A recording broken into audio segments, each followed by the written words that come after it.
Você sabia que as letras têm sons? Isso mesmo, e nós podemos ouvir muitos desses sons em situações do nosso dia a dia. Vamos conhecer os sons das letras? Atim. Atim.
Não sei. Oi. Ó.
Esqueci.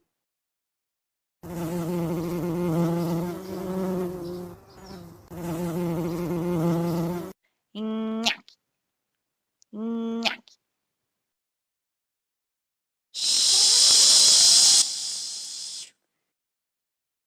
Lhap. Lhap.